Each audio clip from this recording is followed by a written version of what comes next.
G'day, how you going? So the video we're looking at today is called, these are all long, man, I need to do longer video titles because, you know, it's all about the keywords and trying to hit as many keywords as you can possibly get. So this video is called, stick with me, Bushcraft, Survival, Camping, Cozy and Comfort, Stone Shelter Between Two Rocks in the Rain.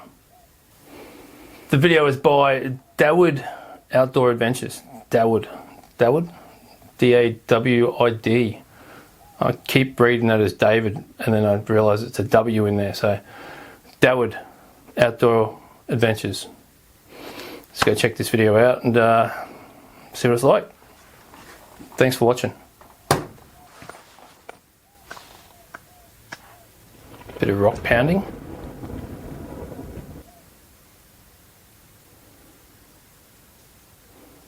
Right, I think that was a really good little intro there. It was only a couple of seconds long, but it told us a lot about what he's building out of, the location, and what we're going to expect from this video. So you wouldn't go to a location like this and try to build a log cabin.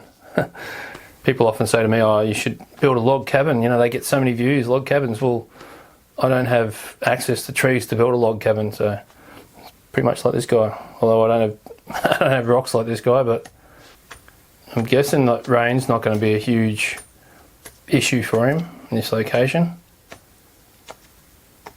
Like I build shelters with hand saws and shovels and hatchets and things like that. He's building it with a pick and sledgehammer. So yeah, different locations call for different approaches, that's for sure.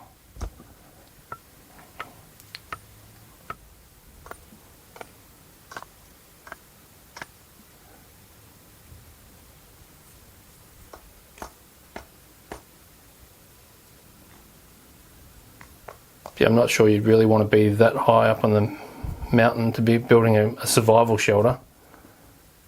You know, less timber up there than down lower. I mean, he's definitely got those two natural walls built there for him already. He's just got to fill in either end and put a roof on it. Be interesting to see what sort of roof he puts on this thing. You wouldn't have to worry about kids coming along and wrecking your shelter if it was on public land.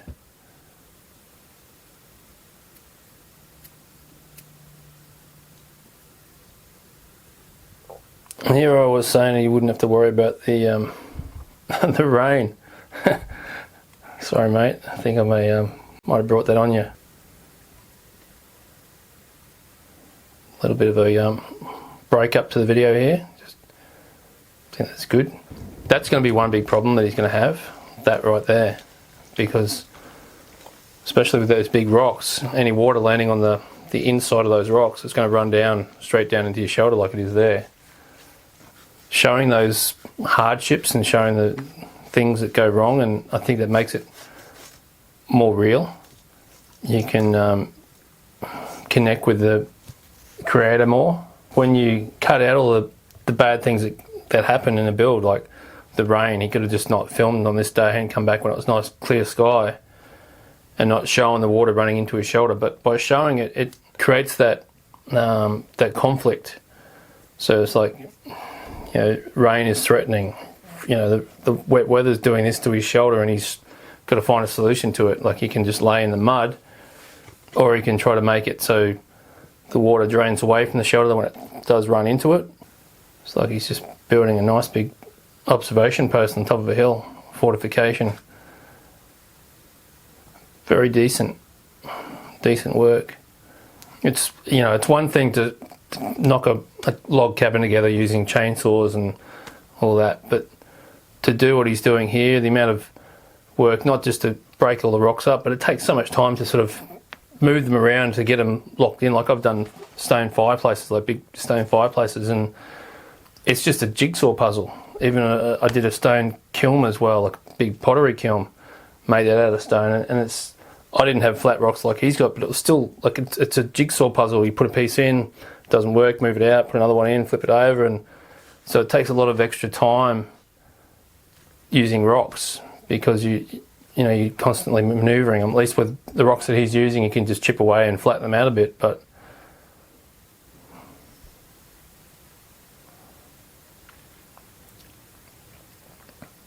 yeah, I like that little bit of B-roll. Like it, he set it up before by showing that rock and showing there was something inside the rock, like whether a bird or lizard or whatever it might be. And now he's gone back to showing a lizard coming out of the rock. So he's reconnected with the setup that he put up there before.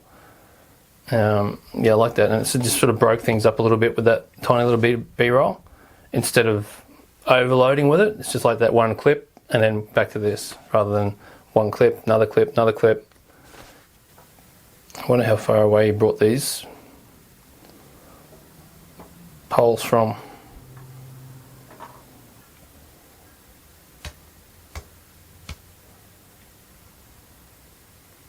Yeah, I'm really liking this build, actually. Just that, like just cutting between camera shots, like this one bit, maybe it would be slow and boring, but the fact that he's changing the camera angle enough that it makes it interesting, like that. Like the whole thing, there was like 4 different camera shots for a 15-second clip. So each one's only like 3 or 4 seconds long. So yeah, really decent. Still don't know what he's going to put on the roof.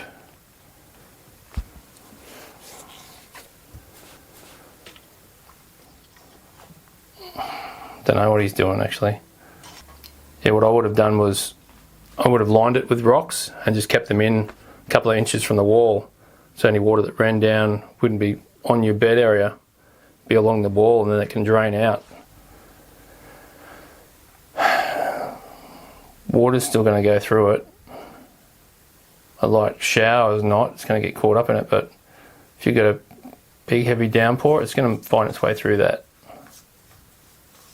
Again, I like this end of the day in the shelter, making a meal, not going too long on the cooking of it.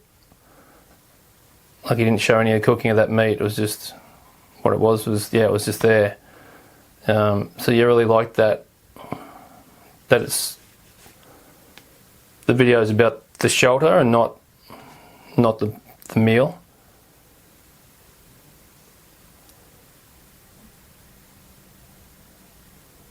Pretty damn good. I really like that video. He's got a dozen or so videos on his channel. He's still not a big YouTuber. I think he's got like 18,000 subscribers, but I think going by that, it's going to grow pretty quickly.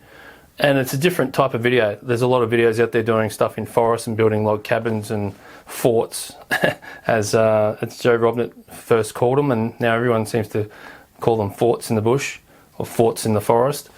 But yeah, there's something different, out in a different type of terrain, using different materials to build with, which I really like to see that. The only question I had was how much rain that roof's going to keep off.